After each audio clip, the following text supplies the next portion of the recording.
am your host, Miss Marple. Welcome to my channel, Sherlock Midnight Echo. Remember, Miss Marple and the necklace buried under the apple tree. By 4 o'clock on Thursday afternoon, the village of Little Witcham had acquired 3 certainties. The first was that Mrs. Eleanor Vale's summer garden party was going to be ruined by rain. The second was that nobody in Little Witcham would admit to having expected it. And the third, though no one knew it yet, was that something had been buried beneath the old apple tree.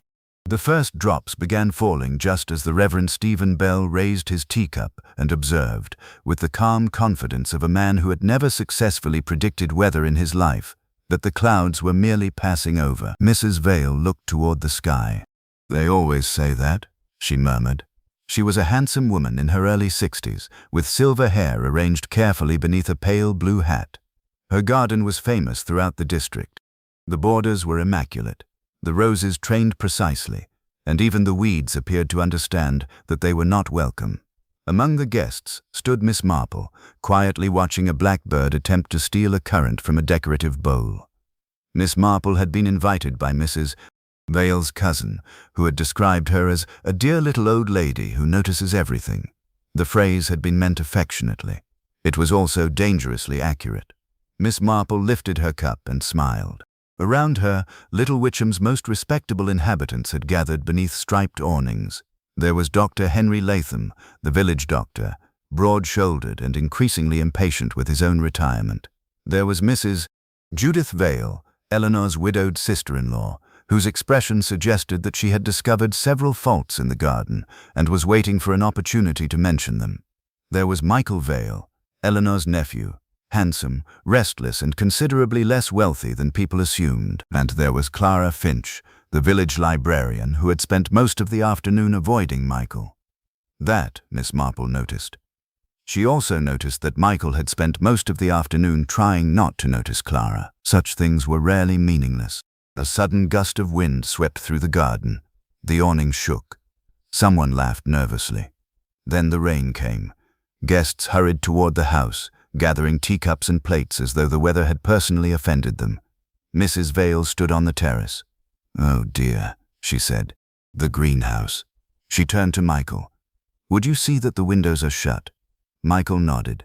"I'll do it." He disappeared around the side of the house. Mrs. Vale watched him go. For the briefest moment, her expression changed. Miss Marple saw it. It was not fear. It was disappointment. Then the smile returned. "These young people," Mrs. Vale said lightly. "One can never tell what they are thinking." Miss Marple smiled. "No," she agreed. "One usually can't." There was a pause. Then a cry came from the far end of the garden. It was not loud. It did not need to be. Everyone heard it. Mrs. Vale turned sharply. The cry had come from beneath the old apple tree. A young gardener named Peter Collins stood beside the trunk, staring down at the ground. In his hand was a spade. "Mrs. Vale," he called. Nobody moved. Peter swallowed. "You'd better come and look at this." Dr. Latham was the first to reach him. The others followed. Miss Marple came more slowly. The apple tree stood at the very edge of the garden, beyond the rose beds and ornamental shrubs. It was an old tree, twisted with age, its branches spreading low over the grass. Peter had been digging a shallow trench around its roots. He had found something beneath the earth. At first it appeared to be a piece of dark cloth. Then Dr. Latham bent down. "No," he said. He carefully pulled at it. Something glittered. A necklace. It was an extraordinary thing. Diamonds surrounded a large blue stone that caught what little light remained beneath the clouds. Even covered in mud, it looked expensive. Mrs. Vale made a strange little sound. She stared at the necklace. "That's impossible." Dr. Latham looked at her. "You recognize it?" Mrs. Vale did not answer. Someone behind them whispered, "The Bellamy necklace." The name moved through the group almost instantly. Miss Marple looked from face to face. Mrs. Judith Vale had gone very pale. Michael had returned from the greenhouse and was standing several yards away. Clara Finch was staring at the necklace, and Reverend Bell had stopped smiling. "The Bellamy necklace," he repeated. Mrs. Vale finally spoke. "It belonged to my mother." Nobody said anything. Rain began ticking softly against the leaves. Miss Marple looked at the ground. The necklace had not been buried deeply. That was the first odd thing. The second was that the soil around it was loose and freshly disturbed. The third was that the spade had struck no box, wrapping, or container. Whoever had hidden the necklace had simply placed it in the earth, and whoever had done so had expected nobody to look there. Mrs. Vale reached toward it. Dr. Latham stopped her. "Don't touch it. Don't touch it." She withdrew her hand. "My mother wore that necklace the night she died." A murmur passed through the gathering. Peter looked uncomfortable. "Mrs. Vale, I didn't know." "No," she said. Her voice had become very quiet. "No one did." Miss Marple looked at her. There was something about the woman's face that interested her. Not the necklace, not the discovery, the memory. A memory that Mrs. Vale had kept buried far longer than the necklace itself. Michael came forward. Where was it supposed to be? Mrs. Vale looked at him. "In a bank. Then how did it get here?" "I don't know." Michael glanced toward the old tree. "Someone must have put it there." "Obviously," said Judith Vale. Her voice was sharp. Everyone turned toward her. Judith folded her hands. "I mean, Eleanor, you can't seriously suggest that it buried itself." Nobody laughed. It was the sort of remark that might have been funny at another time. Miss Marple noticed that Judith was not looking at the necklace. She was looking at Michael, and Michael was looking at Clara. Clara, meanwhile, had lowered her eyes. A policeman would later ask who had first touched the necklace. A policeman would ask who knew it was missing. A policeman would ask who had access to the garden. But Miss Marple was interested in a different question. Who had known that the old apple tree mattered? She looked again at the exposed roots. There, almost hidden beneath a curtain of wet grass, was a small white object. She bent down. It was a fragment of porcelain, perhaps the broken edge of a teacup, perhaps nothing at all. Miss Marple picked it up between two fingers. "How curious," she murmured. Nobody heard her. That was precisely how she preferred it. Then, from somewhere inside the house, came the sound of a telephone ringing. Once, twice, 3 times, Mrs. Vale turned toward the open French doors. Who could that be? The ringing continued. Michael stepped forward. "I'll answer it." "No." Mrs. Vale's response was immediate. Michael stopped. For a moment, mother and nephew stared at one another. Then Mrs. Vale walked into the house herself. Miss Marple watched her disappear. The rain became heavier, and beneath the apple tree, the necklace glittered in the mud. It had been missing for 23 years. Yet somehow, on the very afternoon Mrs. Eleanor Vale had invited half the village into her garden, it had returned. Miss Marple slipped the fragment of porcelain into her pocket. She did not yet know why, but she had learned over many years that when an insignificant thing presented itself at exactly the wrong moment, it was often worth remembering. And somewhere in Little Witcham, someone was already wishing that the old necklace had remained buried. The telephone stopped ringing before Mrs. Eleanor Vale reached it. She stood in the hallway, one hand resting against the polished table beneath the staircase. For several seconds she listened to the silence. Then the instrument rang again. Mrs. Vale lifted the receiver. "Vale residence." No one answered. She waited. "Hello?" A faint breathing came through the line. Then a man said, "You should not have dug beneath the apple tree." The line went dead. Mrs. Vale remained perfectly still. Behind her, the hallway door opened. It was Michael. Who was it? She turned. Nobody. Michael frowned. Nobody. A wrong number. He looked at the telephone, then at her face. "You look frightened." "I am not frightened." The answer came too quickly. Michael noticed. So did Miss Marple, who had entered the hall unnoticed. Mrs. Vale saw her and composed herself. "I think we have all had enough excitement for one afternoon," she said. "The necklace should be locked away." Dr. Latham appeared behind Michael. "That is precisely what we should not do until the police have examined it." The police? Judith Vale had followed him into the hall. "For heaven's sake, Henry, must we involve the police?" Dr. Latham looked at her. "A valuable necklace disappears for 23 years, turns up buried in a garden, and you suggest we simply put it in a drawer?" Judith flushed. "I merely meant that Eleanor should be spared unnecessary publicity." "Publicity? Michael repeated. Why would there be publicity? Nobody answered. Miss Marple watched Judith. The older woman had clasped her hands tightly. People often imagined that nervousness showed itself in trembling fingers. Miss Marple had found that it more often showed itself in stillness. A person determined not to reveal emotion became remarkably careful about every movement. Now, Judith was being very careful. Outside, the guests were beginning to leave. The discovery beneath the apple tree had transformed a pleasant afternoon into something uncomfortable. Umbrellas appeared along the garden path. Conversations became whispers. Mrs. Bell, the vicar's wife, told 3 separate people that she had always thought the Vale family had a complicated history. By the time the final guest departed, the story had already acquired embellishments. Someone had seen a stranger near the apple tree. Someone else claimed the gardener had been digging there for several days. A third person insisted that Michael Vale had been arguing with his aunt before the party. None of these things were true, at least not exactly. Miss Marple remained in the drawing room while Mrs. Vale telephoned the police. Michael stood beside the fireplace. Clara Finch sat near the window. Judith was arranging cups that no longer needed arranging. Miss Marple looked at Clara. You knew the necklace was missing, dear? Clara hesitated. Yes, Mrs. Vale told me yesterday. Michael turned sharply. You did? Because I was not told. I did not think it was necessary, Mrs. Vale said. It was my family's necklace. Your grandmother's necklace, Mrs. Vale corrected. That makes it my family's necklace. Judith interrupted. Must we quarrel about this now? Michael turned toward her. You seem very concerned that we shouldn't ask questions. Judith's face hardened. I am concerned about Eleanor. Miss Marple stirred her tea. She had noticed something else. Clara had not looked at Michael when he challenged Judith. She had looked at Mrs. Vale, and Mrs. Vale had looked back. There was a history between those 2 women, not friendship, not hatred, something more complicated. The police arrived 20 minutes later. Inspector Alan Reeves was a tall, serious man who listened while appearing not to listen.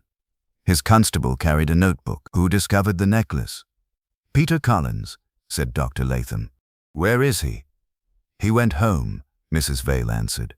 Why? He was frightened. Of the necklace. Of the situation. Reeves examined the garden and the necklace. The soil beneath the tree had been disturbed twice. The first disturbance was older. The second was recent. Someone buried this recently, he said. Michael replied. Then someone knew it was here. Not necessarily. Reeves looked at him. Where were you between 3 and 4? In the greenhouse. Alone. Yes. Clara shifted in her chair. Miss Finch? I was in the library until 3:30. And after that, I came here. Did you see Mr. Vale? Yes, near the apple tree. Michael turned. You never told me that. You didn't ask. A silence followed. Inspector Reeves closed his notebook. We shall speak again tomorrow. After he left, nobody moved. Then Judith said, Well, that was unpleasant. Miss Marple smiled gently. Yes, she looked toward the darkening garden. Though I think the unpleasant part has only just begun. Miss Marple watched the inspector leave and wondered why Clara had mentioned the apple tree so readily, while Michael had been so eager to dismiss it. That evening, after everyone had gone, Miss Marple remained at Vale House for tea. Mrs. Vale seemed grateful for her company. They sat beside the drawing-room window while rain streamed down the glass. I wonder, said Miss Marple casually, why your mother's necklace was buried beneath that particular tree. Mrs. Vale stared into her cup. My mother planted it. The apple tree? Yes. Was she fond of it? Mrs. Vale smiled faintly. She hated apples. Miss Marple waited. She planted the tree anyway, Mrs. Vale continued. She said every respectable garden needed one. That sounds rather like her. No, said Mrs. Vale. Her voice changed. That was not like her at all. Miss Marple looked up. Mrs. Vale suddenly seemed much older. My mother was murdered, she said. The room went still. The official verdict was poisoning, she continued, but nobody was ever certain who had done it. Miss Marple placed her cup carefully on its saucer. And the necklace? Mrs. Vale looked toward the garden. It disappeared the night she died. Miss Marple said nothing. Outside, beneath the apple tree, something moved in the darkness. Neither woman saw it, but someone was standing there, watching the house. The following morning, little Witcham woke to sunshine and gossip. By 8 o'clock, Mrs. Pritchard at the village shop had informed 2 customers that the veil necklace had been stolen by someone within the family. By 9, the thief had become a murderer. By 10, according to the postmistress, the murderer had been seen leaving the Vale garden carrying a spade. Miss Marple heard all 3 versions before breakfast. She was sitting in the corner of the tea room, quietly spreading marmalade on toast. "Terrible business," said Mrs. Pritchard. "Indeed," Miss Marple agreed. "You know, Miss Marple, I always thought something was wrong at Vale House." "Did you?" "Oh, yes. Families don't keep secrets for 20 years without a reason." Miss Marple smiled. "Sometimes they do." Mrs. Pritchard leaned closer. "Do you know about Mr. Bellamy?" "No." That was not entirely true.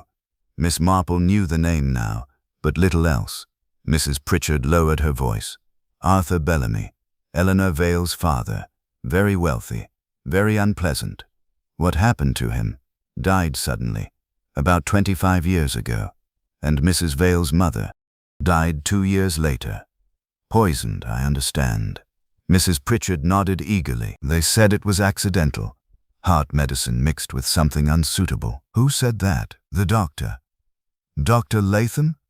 "No, his predecessor." Miss Marple took another bite of toast. "Then the necklace disappeared." "Exactly. And now it has returned." Mrs. Pritchard shivered, as if someone wants us to remember. Miss Marple looked at her. "That is an interesting thought." At 10 o'clock, Inspector Reeves arrived at Vale House. He had brought 2 constables and a list of questions. Mrs. Vale received him in the library. Michael was already there, so was Clara Finch. Judith arrived last. Reeves placed the necklace on the desk. "We have established that the necklace belonged to your mother." "Yes." "And that it disappeared on the night she died." "Yes." "Who knew where it was kept?" Mrs. Vale hesitated. "My mother kept it in a locked cabinet." "Who had the key?" "I did." Michael stared at her. "You had the key?" "I was 22. And you never told me?" "There was no reason to." Reeves turned to Judith. "Did you know about the necklace?" Judith nodded. "I knew she owned it." "Did you ever see it?" "Once." "When?" "The summer before her death." Reeves made a note. "And Mr. Bellamy?" Judith's face changed. "He knew about everything in that house." "What do you mean?" "He was her husband." The inspector looked toward Mrs. Vale. "You said your father died before your mother." "Yes." "Was their marriage happy?" Mrs. Vale gave a tired smile. "Not particularly." Michael laughed bitterly. "That is an understatement." Mrs. Vale turned on him. "Michael, no. We've been pretending long enough." Clara stood. "Perhaps I should leave." "No," Reeves said. "Stay." Michael looked at her. "Tell him what you know." Clara's face went pale. "I don't know anything." "You were working at the library yesterday." "Yes." "And you knew the necklace was missing." "Mrs. Vale told me." "Why?" Clara glanced at Mrs. Vale. "Because she wanted me to find an old newspaper article." Reeves straightened. "What article?" "The report of Mrs. Vale's mother's death." "Did you find it?" "Yes." "And?" Clara swallowed. "There was a name missing." "What name?" "Mr. Bellamy's." The room became silent. Reeves looked at Mrs. Vale. Why would his name be missing? Mrs. Vale rose abruptly. "I don't know." But Miss Marple noticed that she had not looked surprised. That mattered. Later, while the others argued, Miss Marple wandered into the garden. The old apple tree stood quietly in the morning sun. She examined the earth. The police had marked the place where the necklace had been discovered. Miss Marple crouched. There were footprints, several sets. Peter Collins' boots were easy to identify. There were also narrow shoe marks. Miss Marple studied them. Someone wearing ordinary ladies' shoes had stood beside the tree after the rain. She looked toward the house. Then she noticed something caught on a low branch, a thread, dark green wool. Miss Marple touched it gently. Now that is curious. A voice came from behind her. What are you doing? She turned. Michael stood on the path, looking at the apple tree. You shouldn't be. Why? Because people who look too closely at old things sometimes find things they wish they hadn't. Miss Marple smiled. That is certainly true. Michael came nearer. You heard what my aunt said yesterday. Yes, she told you about the murder. She did. My grandmother wasn't poisoned accidentally. Miss Marple waited. My father believed she was murdered. Did he know by whom? Michael shook his head. He suspected someone. Who? My mother. Miss Marple's expression remained calm. Your mother? She was dead by then. How unfortunate. Michael stared at her. You don't seem shocked. My dear boy, people are very often capable of shocking things. He looked toward the house. Judith wasn't my mother. Miss Marple blinked. No? She was my father's second wife. That explains several things. Where is your father? Dead. When? 3 years ago. Did he ever speak about the necklace? Michael hesitated. Once. What did he say? He said it wasn't stolen. Miss Marple's eyes sharpened. What did he mean? Michael looked directly at her. He said my grandmother gave it away. Before Miss Marple could reply, Clara appeared at the garden gate. Michael? He turned. She was holding an envelope. I found this in the library. What is it? I think it belongs to your family. She handed it to him. The envelope was yellow with age. There was no stamp, no address, only 4 words written across the front. For Eleanor, after my death. Michael opened it. Inside was a single sheet of paper. He read it once, then again. His face changed. Miss Marple watched him carefully. What does it say? Clara asked. Michael folded the paper. Nothing. Miss Marple knew immediately that he was lying. She also knew that whatever was written there, the letter was not shown to Inspector Reeves. Miss Marple knew that secrets had a curious habit of changing shape. A fact concealed for 20 years became a rumor became a certainty, and a certainty eventually became something everyone believed without remembering who had first invented it. The truth, meanwhile, often remained quietly in the same place, waiting for someone patient enough to notice. That was the first mistake. Michael Vale decided that he could keep the matter secret from everyone. He folded the yellow paper twice, slipped it inside his jacket, and walked toward the house. Clara followed him. Miss Marple followed Clara. Inside the library, Michael shut the door. You shouldn't have given this to me, he said. Clara looked bewildered. I found it in an old book. Where? On the top shelf, behind the parish registers. Why were you looking there? I wasn't. It fell when I moved the books. Michael took out the letter. You read it. Clara lowered her eyes. Yes. What did it say? You know what it said. I want to hear you say it. Clara hesitated. Then she whispered. It said, Eleanor, if the necklace is ever found, ask who wanted your father silent. Michael stared at her. That isn't all. No. What else? Clara's voice trembled. It named someone. Michael turned toward the window. Who? I don't know whether I should tell you. You already know. Yes. Then tell me. Clara looked at him. Judith. For several seconds neither moved. Then Michael laughed, but there was no amusement in it. Judith wasn't even married to my grandfather.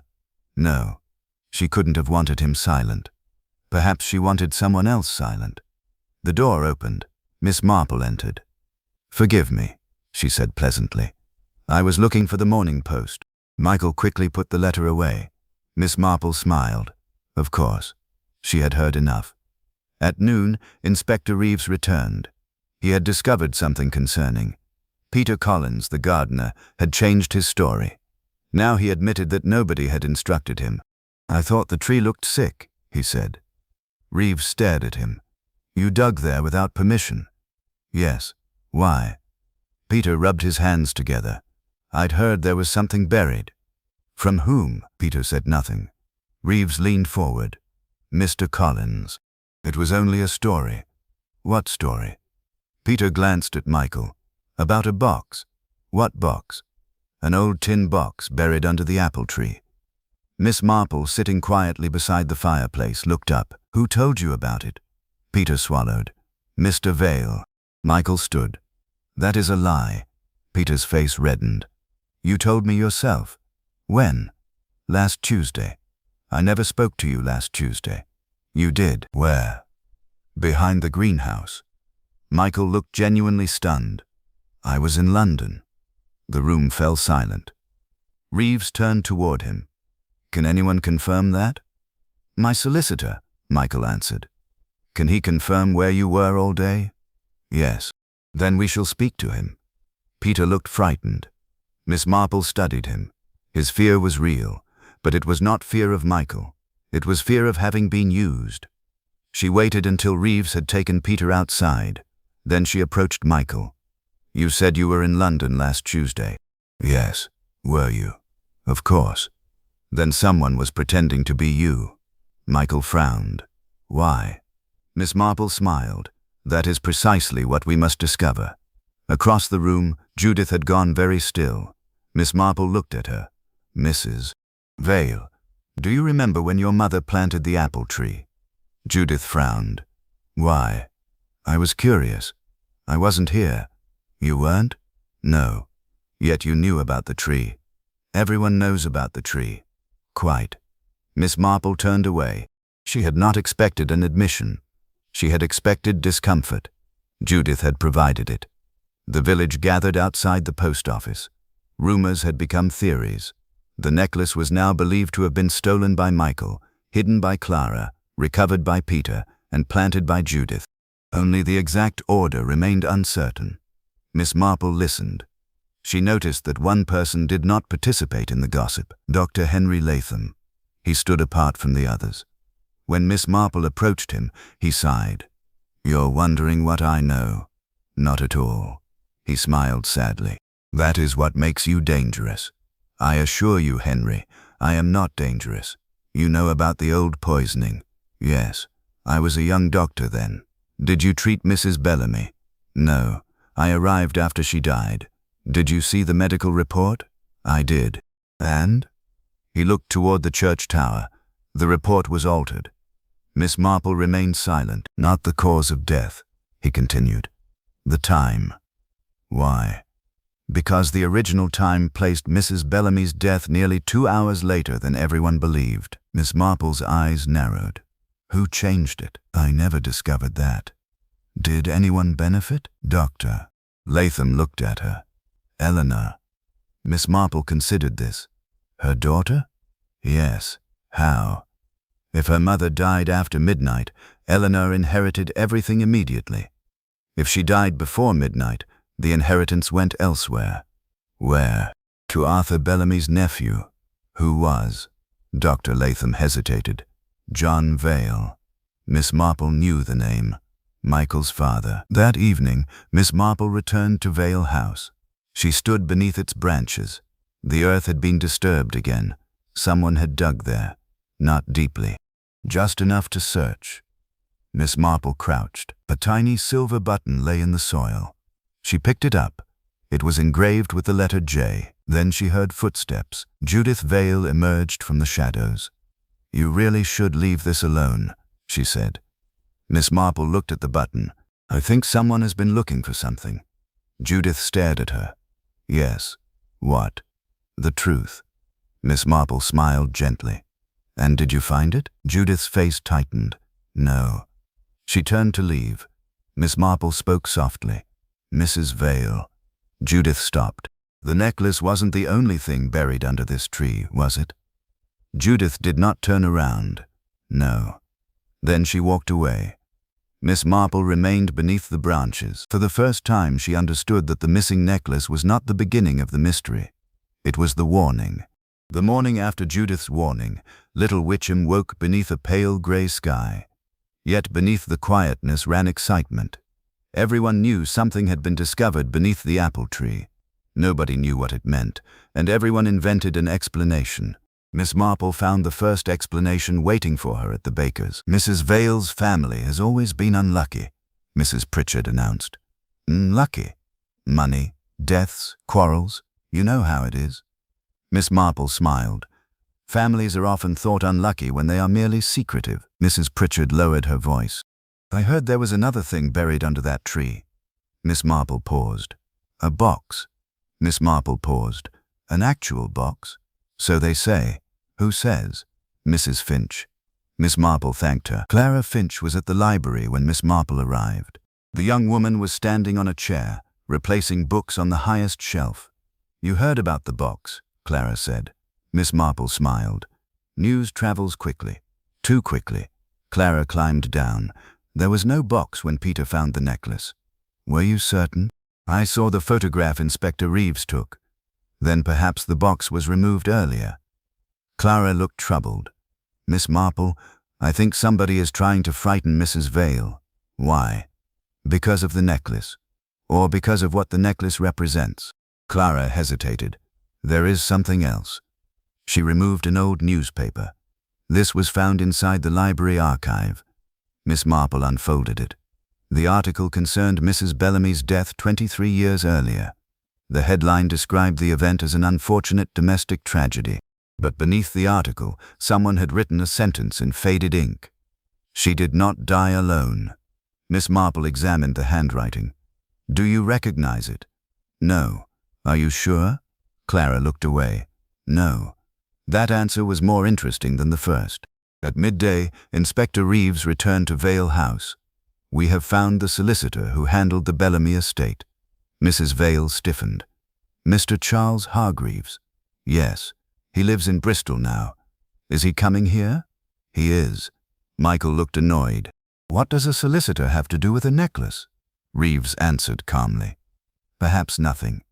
He turned to Mrs. Vale. Perhaps everything. Judith entered the room. Why have you called everyone together? I haven't, Reeves said. You all came voluntarily. Judith frowned. Miss Marple, seated near the window, noticed that Judith's right hand was trembling. The inspector continued. Mr. Hargreaves says there was a private memorandum attached to the Bellamy will. Mrs. Vale whispered. I never saw it. Apparently neither did anyone else.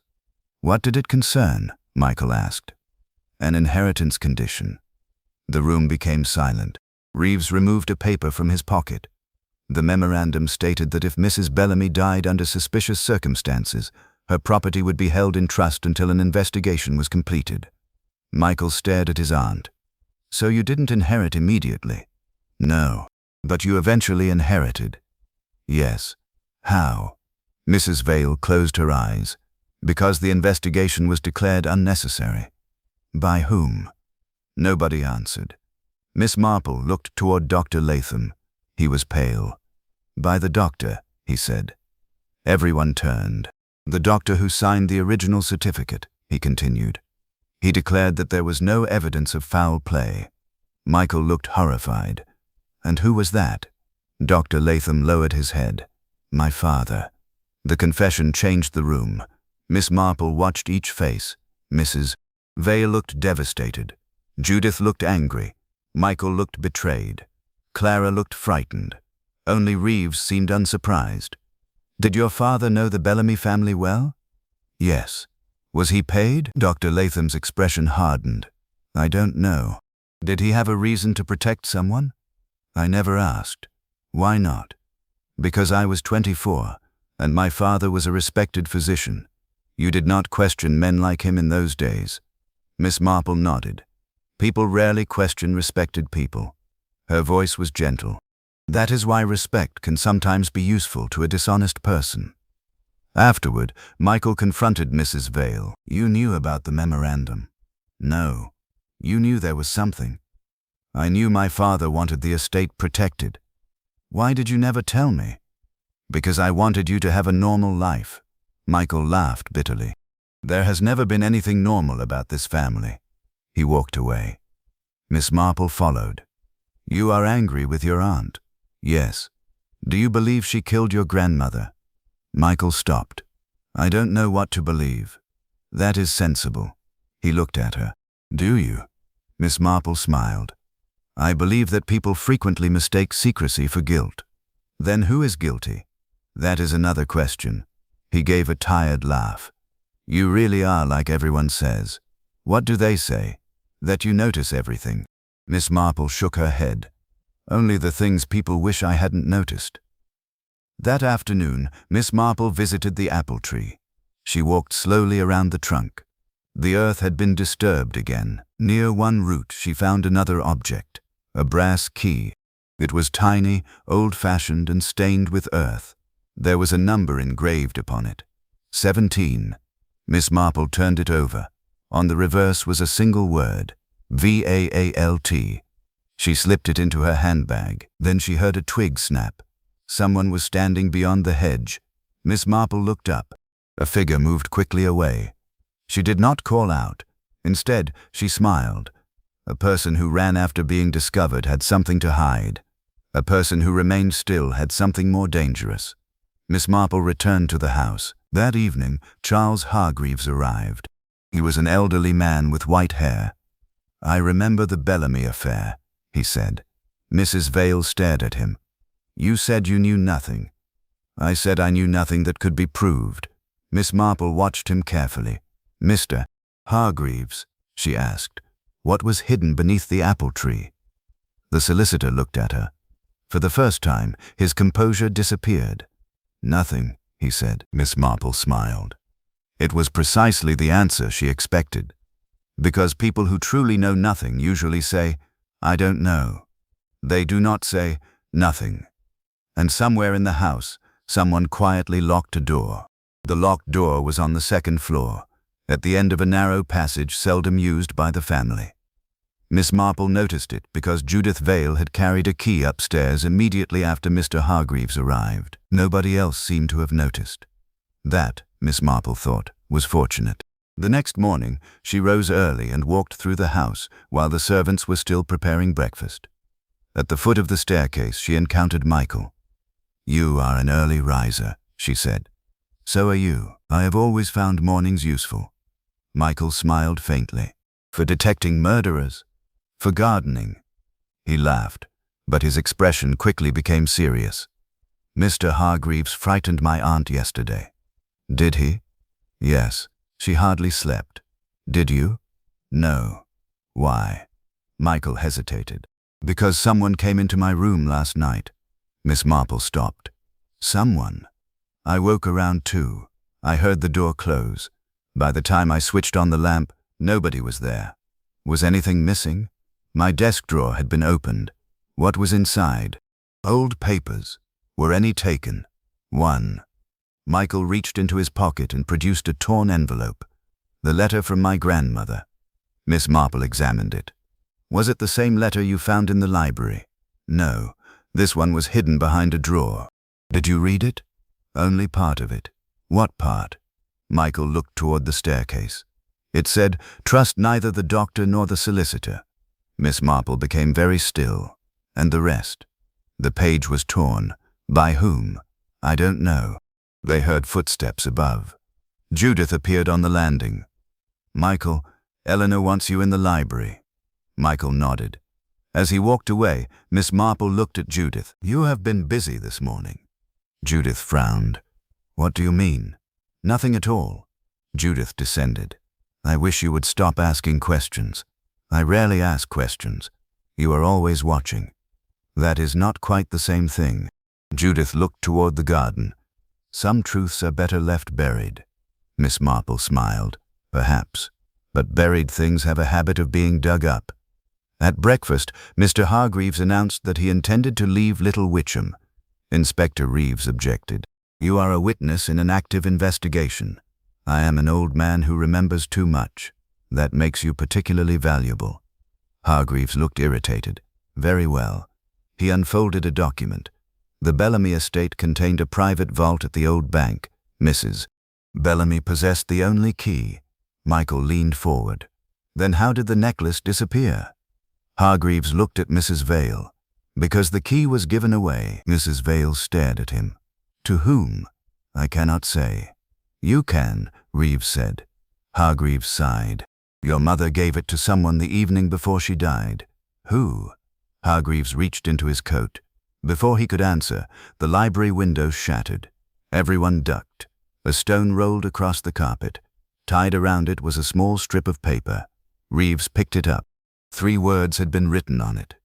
"Stop digging, Eleanor." Mrs. Vale sank into a chair. Michael ran toward the garden. Reeves followed. Miss Marple remained beside the window. She examined the stone.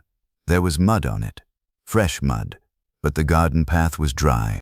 She looked toward the apple tree. Someone had thrown the stone from inside the garden. The obvious conclusion was that the culprit had been hiding there. Miss Marple considered another possibility. The stone had been thrown from the greenhouse. She walked there quietly. The door was unlocked. Inside, the air smelled of damp soil and geraniums. A shovel leaned against the wall. Beside it stood a pair of muddy boots. Miss Marple looked at their size. Too small for Michael, too large for Clara, possibly Judith. Then she noticed something inside one boot. A brass key, number 17. The vault key. Miss Marple did not touch it. Instead, she stepped outside. Judith was standing beside the apple tree. "You found it," Miss Marple said. Judith looked startled. "Found what?" "The key." Judith's face hardened. "I don't know what you mean." Miss Marple looked at her shoes. There was fresh mud on the soles. "Of course." Judith suddenly whispered, "You must understand. I never meant for anyone to die." Miss Marple's eyes sharpened. "I didn't say anyone had died." Judith froze. For several seconds, neither spoke. Then Judith turned away. "It was 23 years ago. What happened?" "My husband discovered the truth. About your mother-in-law." "Yes. And what did he do?" "He wanted to expose her." Miss Marple frowned. "Exposed whom?" Judith looked toward the house. "Eleanor." The name hung between them. "You believe Eleanor killed her own mother?" "I believe Eleanor knew what happened." "That is not the same thing." "No." Judith's voice broke. "It is worse." Before Miss Marple could ask another question, a scream came from the house. They ran. The scream had come from the library. Charles Hargreaves was lying beside the desk. Blood stained his collar. Inspector Reeves knelt beside him. "He is alive," the inspector said. Miss Marple looked around the room. The vault key was gone. So was the letter. But on the carpet, beside Hargreaves's hand, lay a tiny white porcelain fragment, the same kind she had found beneath the apple tree. Miss Marple stared at it. Then she looked toward Mrs. Vale. For the first time, Eleanor's face showed fear. Not fear for Hargreaves. Fear of what he might say when he recovered. And Miss Marple understood that the mystery had just acquired a new victim. The necklace had not returned merely to reveal a secret. It had returned to prevent one. Outside, the village bells began striking noon. Their sound drifted through the window and across the garden. Miss Marple stood beside the desk, remembering the warning beneath the apple tree. Someone had threatened Eleanor. Someone had searched Michael's room. Someone possessed the vault key. And someone had attacked Hargreaves before he could reveal the name of the person receiving it. There was little time. The attack on Charles Hargreaves changed the atmosphere at Vale House completely. There was blood on the library carpet, broken glass in the window, and a living man fighting for his breath. Inspector Reeves sent for an ambulance. "Everyone stays here," he ordered. Nobody objected. Mrs. Vale sat rigidly in a chair. Michael stood beside her, pale and furious. Clara Finch had both hands pressed against her mouth. Judith remained near the doorway. Miss Marple noticed that Judith was looking at the desk. Not at Hargreaves. Not at the broken window. At the empty space where the vault key had been. "Mrs. Vale," Reeves said, "did you see who attacked him?" "No. You were in the room. I was speaking to Mr. Hargreaves." "What happened?" "He reached into his coat. Then the window broke. I heard a crash. After that, Mr. Hargreaves fell." Reeves looked at the others. Who was nearest the window? "Judith," said Michael. Judith turned sharply. "That is not true. You were outside. I was in the garden, near the apple tree." "Yes. Why?" Judith said nothing. Miss Marple interrupted. Perhaps she was looking for something. Judith stared at her. "What makes you say that? You told me yesterday that some truths were better left buried." Judith's face became expressionless. "I don't know what you're talking about." The ambulance arrived. Hargreaves was carried away unconscious. Before leaving, Reeves examined the blood-stained carpet and discovered something beneath the desk. A small brass clasp. Does anyone recognize this? Mrs. Vale shook her head. Michael said no. Clara said no. Judith remained silent. Miss Marple looked closely. It resembles the clasp on the necklace. Everyone turned toward her. Reeves examined it. You're right. Mrs. Vale stood.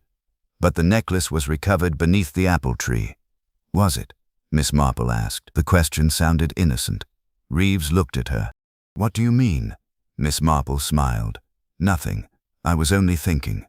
Reeves was becoming accustomed to that answer. At the hospital, Hargreaves regained consciousness. Reeves went alone. When he returned an hour later, his expression was grim. He remembers the attack. What did he say? Michael asked. He said the attacker was wearing gloves. That tells us nothing. He also said the attacker was a woman. Judith inhaled sharply. Clara looked at Mrs. Vale. Mrs. Vale looked at the floor. Reeves continued. Hargreaves saw the woman's face for only a second. Who was she? Michael demanded. He wouldn't tell me. Why?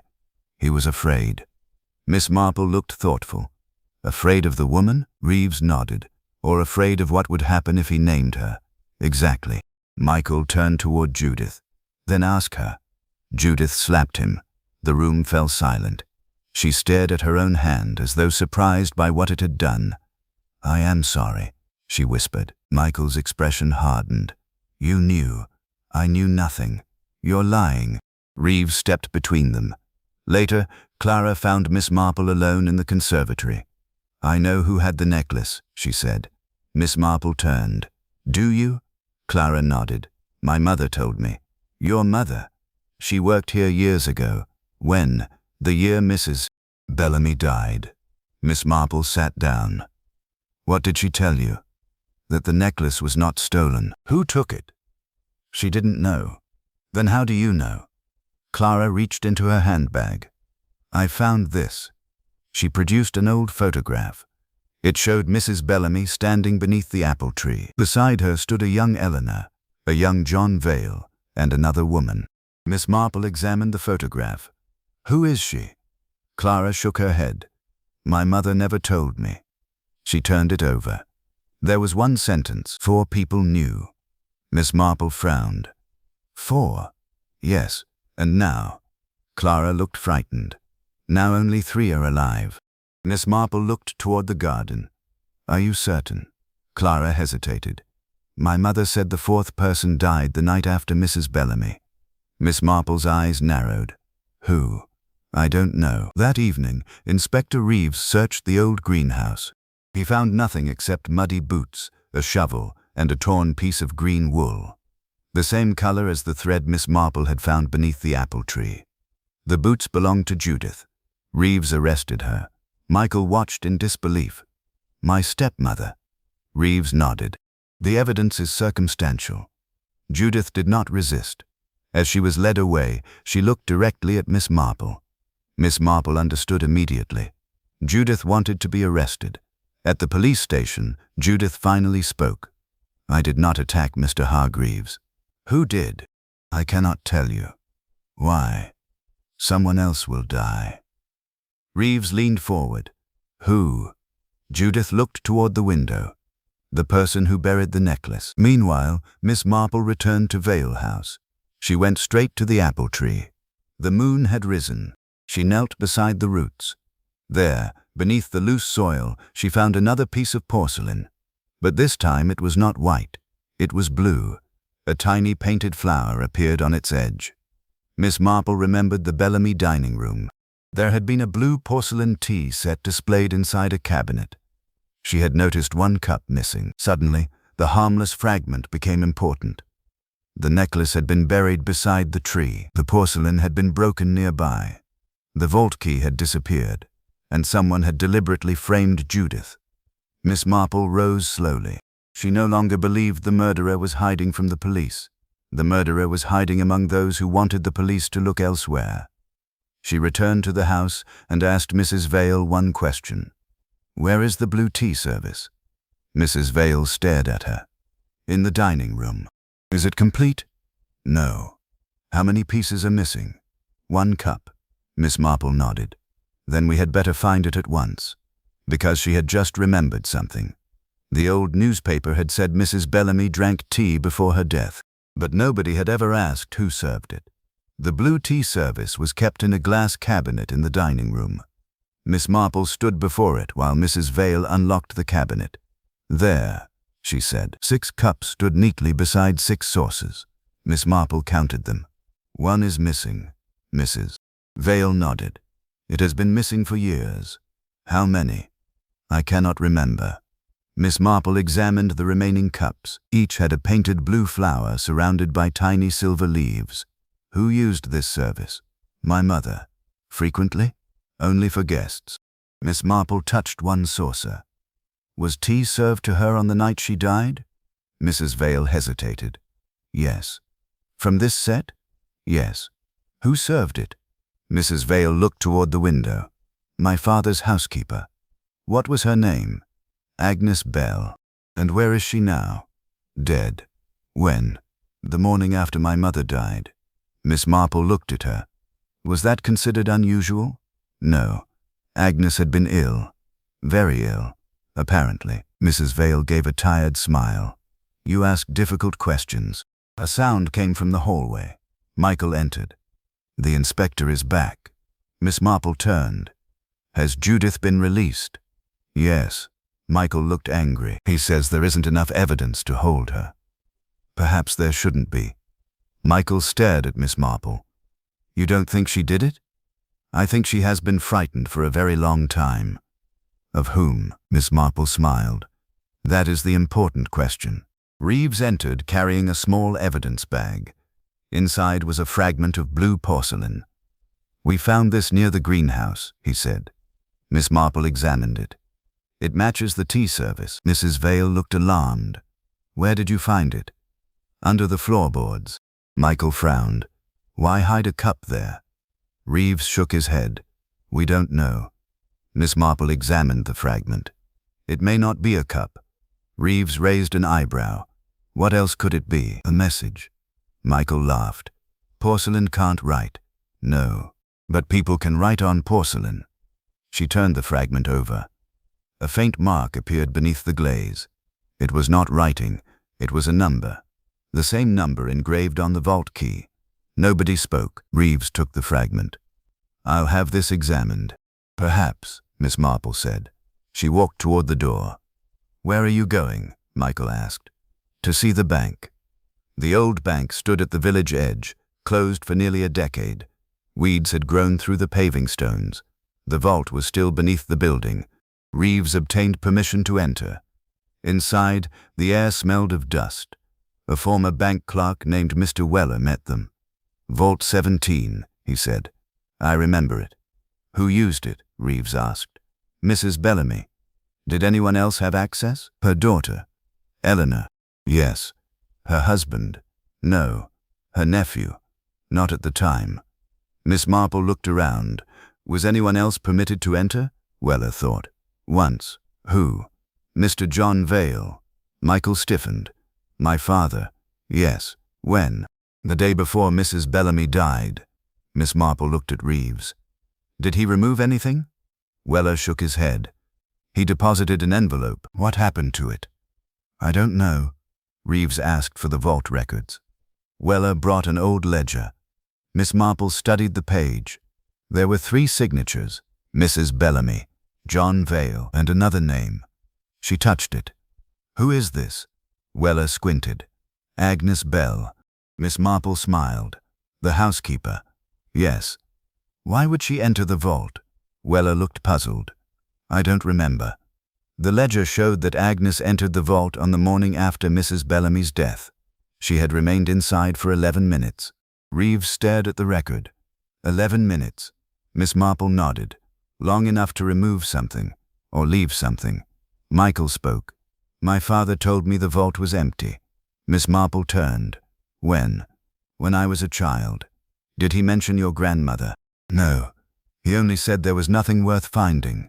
Miss Marple smiled. People often say that when they hope nobody will look. Back at Vale House, Clara waited. She found another newspaper. This one was hidden behind a frame. Miss Marple opened it.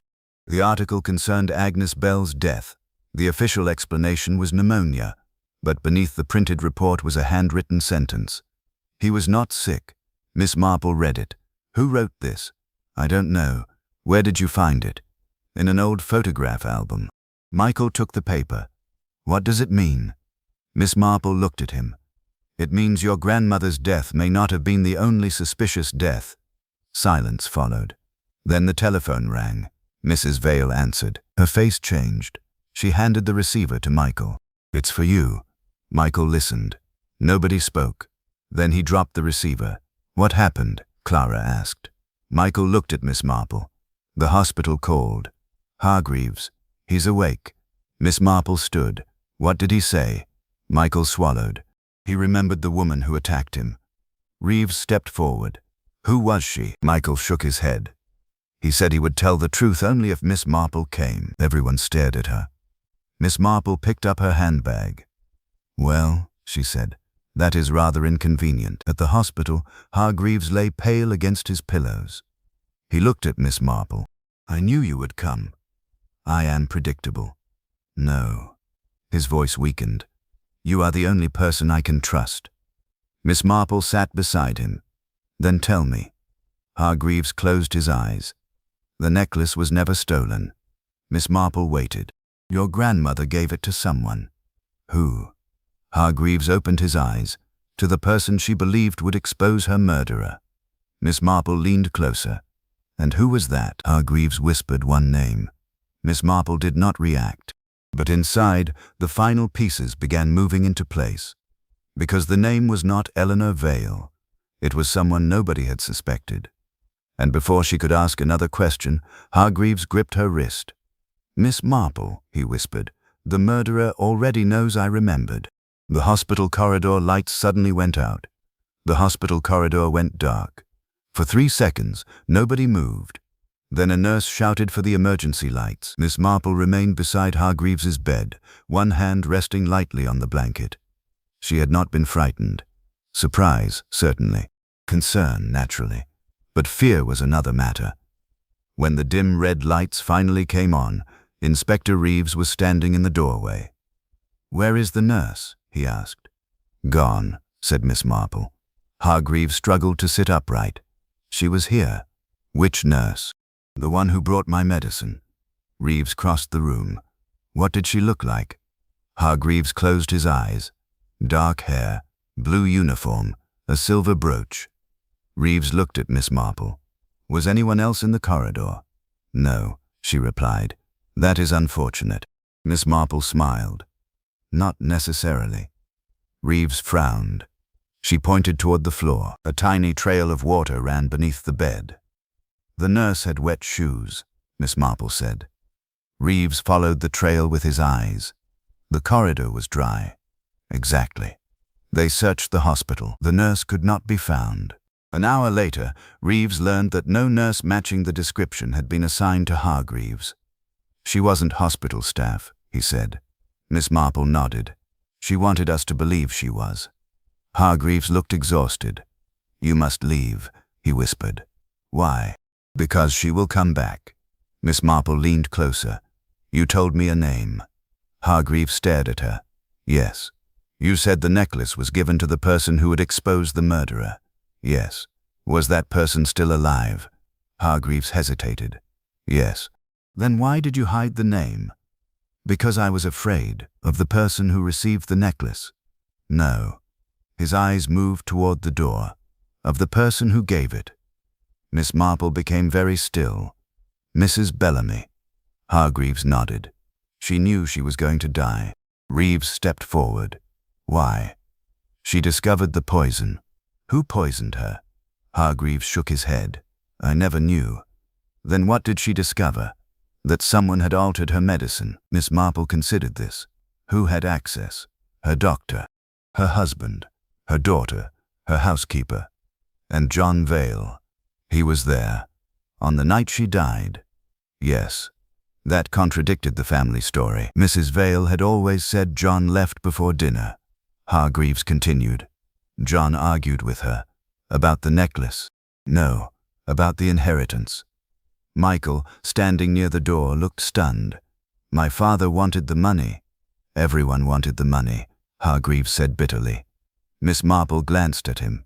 Everyone. He closed his eyes. Not everyone. Who didn't? Agnes Bell, the housekeeper. Miss Marple remembered the ledger. Agnes had entered the vault after Mrs. Bellamy died. She had also died the following morning. What did Agnes know? Hargreaves looked at Miss Marple. She knew who changed the medicine. And she told Mrs. Bellamy. Yes. Then why was the necklace buried? Hargreaves whispered. It wasn't. Miss Marple stared at him. What? The necklace was never buried. The room seemed to shrink, but it was found beneath the apple tree. A copy. Reeves stepped forward. A fake necklace. Hargreaves nodded. The real necklace was placed in the vault. Miss Marple suddenly understood. The necklace beneath the apple tree had been bait. Someone wanted everyone searching in the garden while the real evidence remained elsewhere. Who knew about the copy? Reeves asked. Eleanor. And Judith. Michael stared at him. Why Judith? Hargreaves gave a tired smile. Because she helped create it. Miss Marple said nothing. Judith had not been the murderer. She had been protecting someone. But whom? Back at Vale House, Miss Marple asked to see the blue tea service again. Mrs. Vale brought it from the cabinet. Miss Marple examined the remaining cups. Then she noticed a small scratch on one saucer. A letter. J. Michael frowned. John. Perhaps. Miss Marple shook her head. Not necessarily.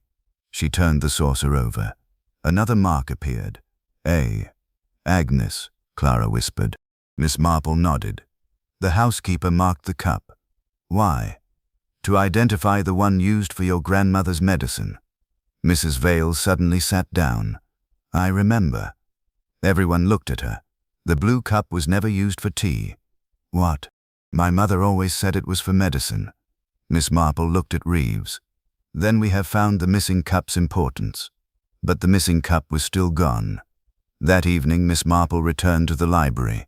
She opened the old photograph album Clara had found. The photograph of Mrs. Bellamy beneath the apple tree was still there. Miss Marple studied it carefully. 4 people. Eleanor, John, Agnes, and another woman. She turned the photograph over. The back had been cleaned recently. Someone had tried to erase a name. Only 2 letters remained. M.A. Miss Marple smiled. Marion. Clara looked confused. Who was Marion? Miss Marple answered softly. John Vale's first wife. Michael stared at her. My father was married before? Yes, but she died. So everyone believed. A silence followed. Then the front door opened. Judith entered. She looked exhausted. I know what you've discovered. Miss Marple smiled. Do you? Judith nodded. The woman in the photograph was Marion. Where is she? Judith looked toward Michael. Alive. Michael stepped backward. That is impossible. Judith shook her head. She changed her name. Why? Because she knew what your father had done. Miss Marple studied Judith. And what had he done? Judith's eyes filled with tears. He didn't kill Mrs. Bellamy. Then who did? Judith whispered the answer. Marion. The room went silent, but Miss Marple did not look surprised. Instead, she looked at the empty space in the blue tea service, because one question remained. If Marion had murdered Mrs. Bellamy 23 years ago, why had she returned now? And why had she needed the false necklace beneath the apple tree? Miss Marple knew that the answer would be found in the vault. She also knew someone would try to stop them from reaching it. Before midnight, Miss Marple quietly decided that the vault must be opened, and that she would go first alone. At 11 o'clock, Miss Marple returned to the abandoned bank. The village was quiet. Rain had begun again, tapping softly against the windows of the old building. Inspector Reeves waited outside with Michael and Clara, but Miss Marple had insisted upon entering the vault alone. There is no need to risk everyone, she had said. Reeves had disagreed. You believe someone is waiting for you. I believe someone is always waiting when there is something valuable to be found. That had been difficult to argue with. The vault door stood at the end of a narrow stone corridor. Mr. Weller had provided the old key, but it was Miss Marple who inserted it into the lock. It turned. The door opened with a heavy metallic groan. Inside were narrow compartments, each bearing a number. 17 was at eye level. Miss Marple opened it. There was an envelope inside, nothing else. The envelope was yellow, sealed with dark wax. On the front were 4 words, "For the one who knows." Miss Marple smiled. "That is rather theatrical." She opened it. Inside was a letter written by Mrs. Bellamy. "My dear Eleanor, if you are reading this, then I am already dead, or you have finally understood why I was afraid. The necklace is not valuable because of its diamonds. It is valuable because of what is hidden inside the clasp." Miss Marple stopped. The clasp. The small brass clasp found beside Hargreaves. She continued reading. "Your father trusted the wrong person. Your husband trusted the wrong person. And I trusted the wrong person because I believed kindness was the same as loyalty. Do not accuse Marion. She is guilty of many things, but not my death." Miss Marple read the sentence twice. Marion was innocent of murder. Then who had poisoned Mrs. Bellamy? The next paragraph answered only part of the question. Agnes knows. John knows. Eleanor suspects. Judith knows enough to be dangerous. And the doctor knows the rest. Miss Marple lowered the letter. The old doctor, Dr. Latham's father. She understood why the medical report had been altered. But there was more. At the bottom of the page, Mrs. Bellamy had written one final sentence. "The person who brings me the blue cup will believe she has saved me." Miss Marple's expression changed. The blue cup had been used for medicine. But Mrs. Bellamy had not known that the medicine itself was poisoned. Someone had altered it. Who? She read the letter again. Then she noticed a faint indentation beneath the final sentence. Another line had been written on the page and later erased. Miss Marple took a pencil from her handbag and gently shaded the paper. Letters appeared. "Trust the hand that shakes." She sat very still. Someone had been trembling. Someone frightened. Someone who had handled the cup. Miss Marple thought of Judith, her trembling hand, her insistence that some truths should remain buried. But Judith had not killed Mrs. Bellamy. She had been protecting someone. Who? Miss Marple suddenly remembered the hospital, the false nurse, the wet shoes, the silver brooch. A brooch bearing the initials M.V., Marion Vale. Miss Marple stood. Marion was alive. She had returned. But she had not killed Mrs. Bellamy. Then why had she attacked Hargreaves? The answer came slowly. She had not attacked him to silence him. She had attacked him to frighten him. She wanted him to reveal the truth.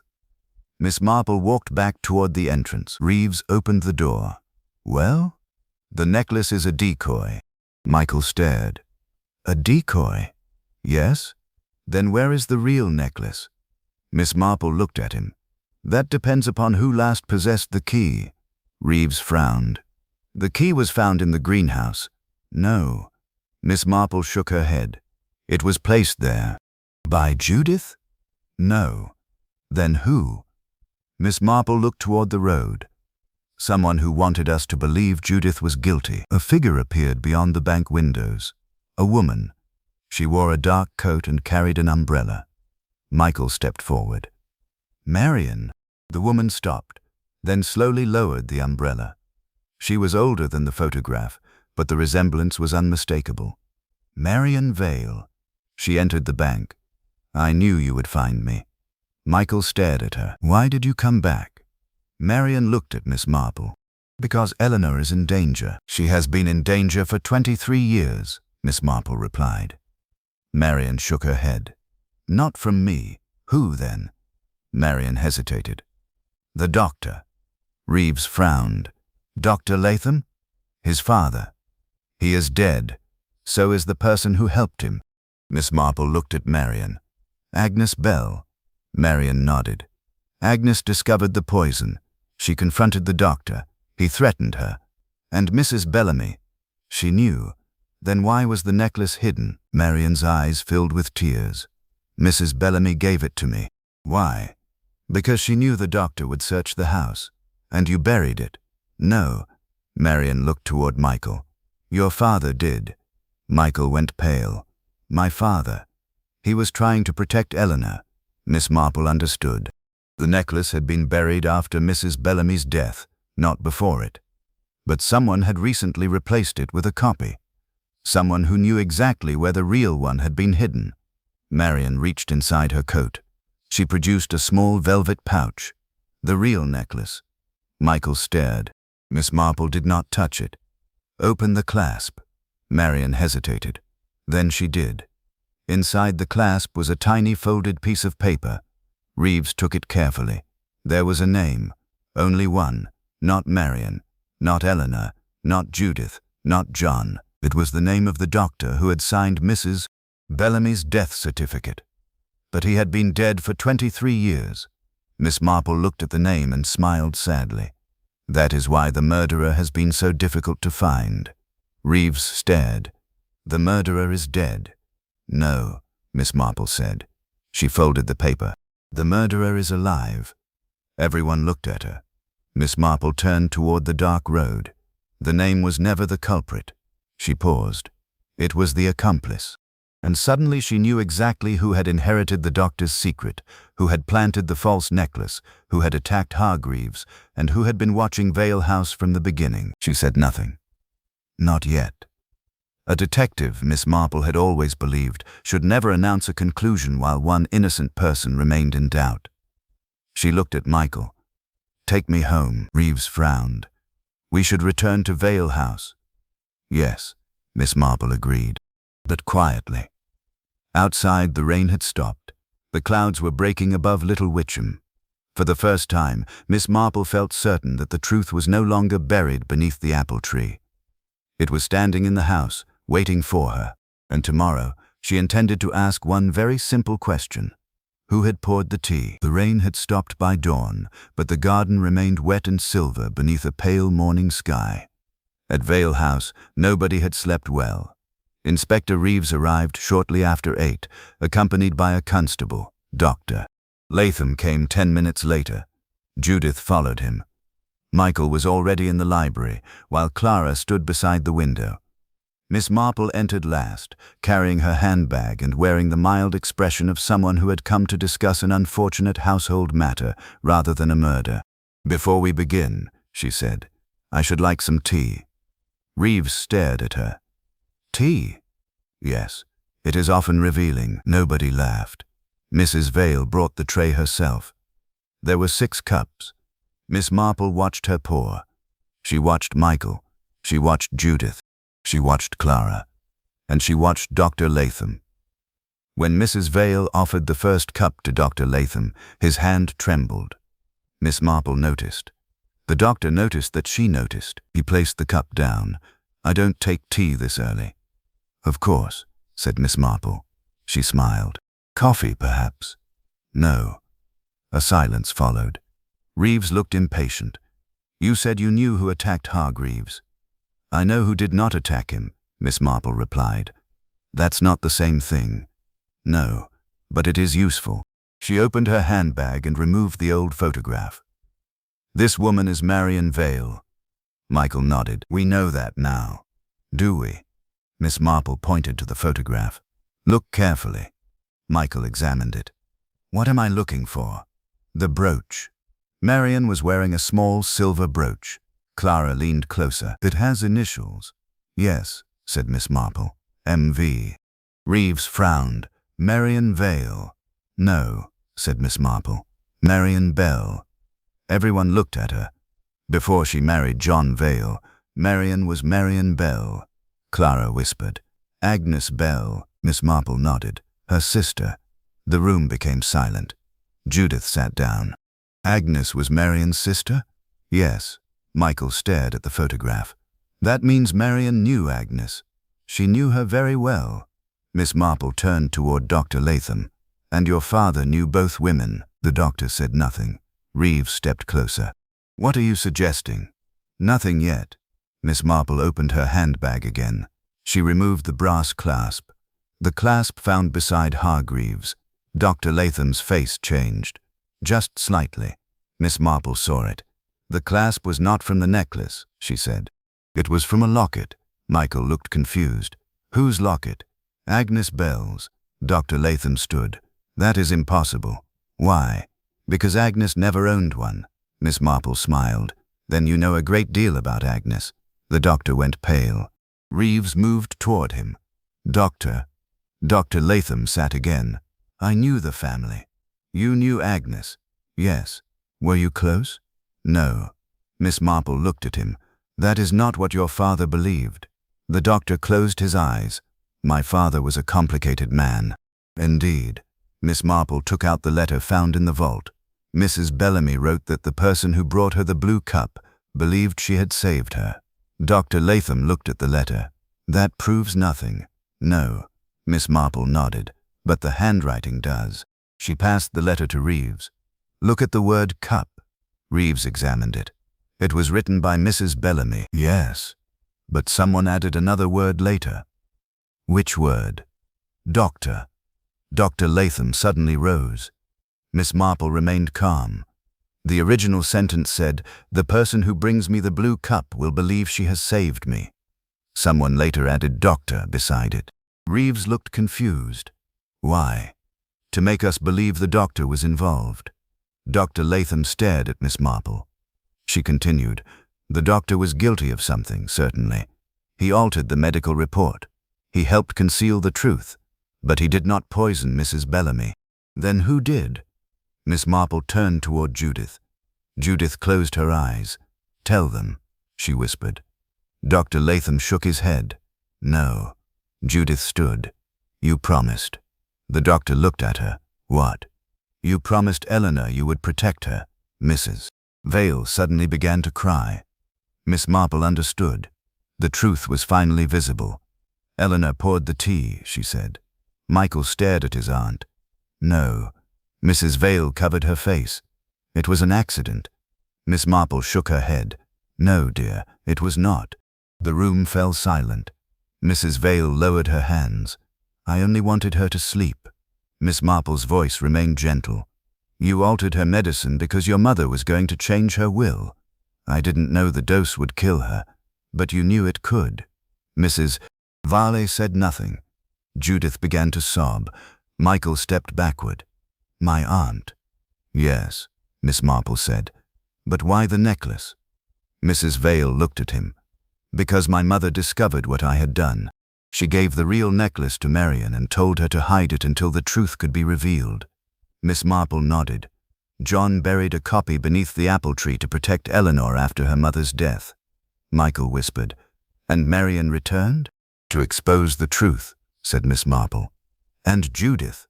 She helped conceal the evidence because she believed Eleanor would confess eventually." Miss Marple looked toward Dr. Latham. "And you?" The doctor bowed his head. "My father knew the truth. I learnt it years later. Yet you said nothing. I was afraid." Miss Marple sighed. "Fear is often the strongest accomplice." Reeves stepped toward Mrs. Vale. She did not resist. "I never meant to become a murderer," she whispered. Miss Marple looked at her sadly. "Nobody ever does, at first." Outside, the church bell began to ring. Little Witcham was waking. The village would soon learn that the necklace had never been the real mystery. It had merely been the thread that led through 23 years of lies. Miss Marple picked up her handbag. Reeves looked at her. "How did you know?" She smiled. "The tea." "The tea?" "Yes." She glanced at the 6 cups. Everyone was watching the necklace. Everyone was watching the apple tree. Everyone was watching one another. She paused. But only one person was afraid of being asked who poured the tea. And with that, Miss Marple walked quietly into the morning. The village was unusually quiet that afternoon. News of Eleanor Vale's confession had spread slowly, then all at once. By lunchtime, everyone in Little Witcham knew that the necklace beneath the apple tree had been a false one, that Mrs. Bellamy had died 23 years earlier from a poisoned medicine, and that Eleanor had finally admitted responsibility. Yet the village did not speak of murder as loudly as it had spoken of the necklace. That was because Little Witcham had discovered something uncomfortable. The murderer had not been a stranger. She had been a daughter. Mrs. Vale was taken away quietly. There were no crowds outside the police station, no shouting, no dramatic scenes. People watched from windows and then lowered the curtains. Miss Marple thought that was rather sensible. Villagers liked scandal, but they preferred it at a safe distance. At Vale House, Inspector Reeves remained behind to finish his investigation. Michael stood in the garden beneath the apple tree. He looked older than he had the day before. "I keep thinking about my grandmother," he said. Miss Marple stood beside him. "You hardly knew her." "No. But I keep thinking that she must have known what was happening." "She did. And she forgave my aunt?" Miss Marple shook her head gently. "I don't think she had time to forgive anyone." Michael looked at the tree. "Then why did she protect Eleanor?" "Because mothers are sometimes capable of extraordinary mistakes." He gave a sad smile. "That sounds like something you've seen before." Miss Marple's eyes twinkled. "Many times." The apple tree stirred in the breeze. Michael glanced at the ground. "So this is where my father buried the necklace?" "Yes." "And he replaced it with a copy?" "Yes." "Why?" "To make certain that anyone searching for it would search in the wrong place." Michael nodded slowly. "He was protecting Eleanor, perhaps." Miss Marple's answer surprised him. "You don't think so?" "I think your father was protecting the family." "That is different." "Very." She looked toward the house. "Families have a remarkable talent for protecting themselves while believing they are protecting one another." Michael was silent. Then he asked, "What happened to Marion?" "She left this morning." "Without saying goodbye?" "She had waited 23 years to tell the truth. I suspect she did not want another farewell." Clara Finch came through the garden gate. She was carrying a small parcel. "This was left for you," she told Miss Marple. Miss Marple opened it. Inside was the blue porcelain cup. A note was attached, for Agnes. Miss Marple looked at Clara. "Where did you find this?" "In the old bank." "Who left it there?" "I don't know." Miss Marple examined the cup. There was a hairline crack along the rim. "Your mother knew Agnes, didn't she?" Clara nodded. "She said Agnes was frightened during her final days." "Did she ever say why?" "No." Miss Marple turned the cup over. Beneath it was a tiny painted flower. The same flower appeared on the porcelain fragment found under the apple tree. She smiled. "Poor Agnes." Clara looked puzzled. "She was innocent?" "Yes." "Then why did she die?" Miss Marple sighed. "Because she knew too much and trusted the wrong person." Clara lowered her eyes. "Will people remember her?" "Some will. And your grandmother. More people will remember the necklace." Miss Marple touched her arm. "Objects are easier to remember than people. That is one of the sadder habits of human beings." Later that evening, Inspector Reeves found Miss Marple sitting in the garden. "The case is finished," he said. "Is it?" "As far as the police are concerned." "And as far as you are concerned?" Reeves smiled. "I have learned not to argue with you." "That is wise." He sat beside her. "I still don't understand how you knew Eleanor was guilty." Miss Marple looked toward the apple tree. "I didn't know. But you suspected her." "Yes." "When?" "Yesterday morning." "Why?" "Because she poured the tea." Reeves laughed. "You keep returning to the tea. Tea is very useful." "How?" "People behave naturally while pouring it. They forget they are being observed." She paused. "Eleanor poured everyone's tea except Dr. Latham's. When she offered him a cup, his hand trembled. He knew what she had done. She knew he knew, yet neither wanted the other to speak." Reeves nodded. "And Judith?" "Judith suspected Eleanor, but she believed the killing had been accidental. She protected her because she feared scandal."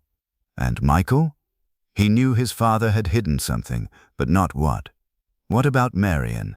"She returned because Agnes had left her enough information to understand what happened. Because she was frightened. Fear makes cowards of otherwise decent people." The sun was setting behind the church. Little Witcham looked peaceful again. Soon the roses would be trimmed. The broken greenhouse window would be replaced. The library carpet would be cleaned. Guests would return to Vale House, though perhaps more carefully than before. And the apple tree would remain. Miss Marple reached down and touched the soil. "Do you know," she said, "I rather like this tree." Reeves smiled. "After everything?" "Especially after everything." She stood. "It has done nothing wrong." No, no. People buried their secrets beneath it. The tree merely kept them. They walked toward the house. At the garden gate, Miss Marple stopped. She looked back once. The evening light rested on the branches. For 23 years, the apple tree had concealed a false necklace, a family secret, and the memory of a woman who had died believing the truth might one day emerge. Now the earth was quiet again. But Miss Marple knew better than to believe that quiet meant innocence. Human beings carried their secrets with them. Secrets were never quite safe when deeply buried.